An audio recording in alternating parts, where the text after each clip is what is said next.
Let's talk about the war in Ukraine. As you are well aware, the whole world noticed that India, as a very influential country, has never publicly condemned Russia's assault and invasion into a neighboring country. Why is that so? Can you really be neutral in a war for which obviously one side bears all responsibility?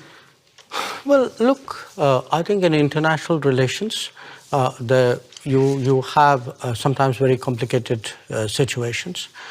And where we are concerned, we have always taken the position that the way out is for the countries concerned to get back to dialogue and to diplomacy. I'll come to that soon, but is this a complicated situation? Is this really complicated? There's just one big country invading its neighbor. No, look, I can give you many instances of countries who have violated the sovereignty of another country.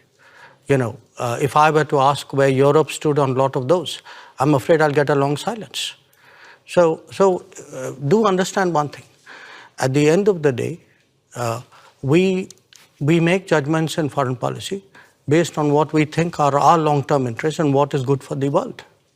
But you and Prime Minister Modi have already said that regularly call on both sides to stop the war and to negotiate. However, can one really urge Ukraine to stop defending itself? After all, there are no Ukrainian tanks in Russia. There are Russian tanks and planes and missiles destroying Ukraine. I think that's a bit of a misrepresentation. I think what we do is to say, get back to dialogue and diplomacy. There was dialogue and diplomacy in the early days of the conflict. So it's not that it didn't happen. So it's not for us to put conditions and to say this country is equal to that country. That's your judgment. But should you urge Russia to stop the war? I think we have been very clear that this conflict is not in anybody's interest, including theirs. But you wouldn't say it more explicitly? I'm a diplomat. It is my job to conduct foreign policy which serves my national interests and which serves what I believe is a long-term pathway towards peace and dialogue. Let's talk about India's interests. India does not take part in Western sanctions against Russia, but has increased its imports from Russia 5 times since the war began. By this, are you not helping Moscow? Are you not financing Russia's war? You know, Europe imported in the same period 6 times the energy which India did. If it is a matter of principle, why didn't Europe cut on the first day? Why didn't we see on 25th of February a complete cutoff of energy imports from Russia? But you can't say it's my principle, but by the way, I will do it by my timing.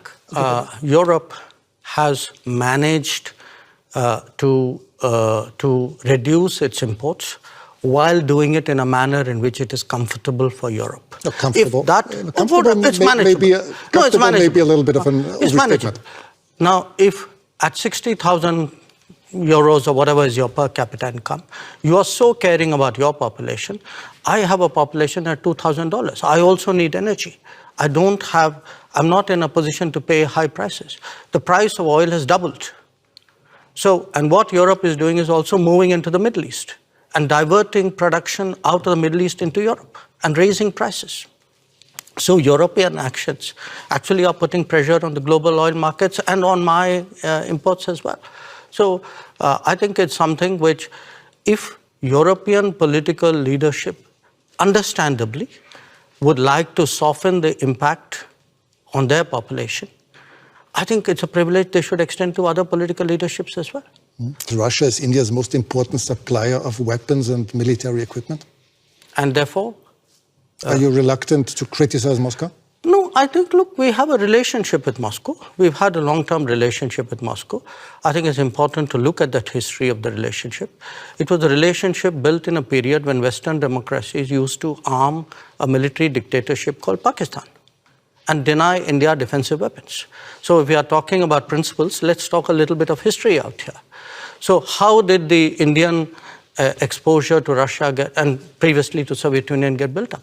Because the Western democracies, for whatever reason, decided that their natural partner in our part of the world was a military dictatorship. Would you consider India an ally of Russia?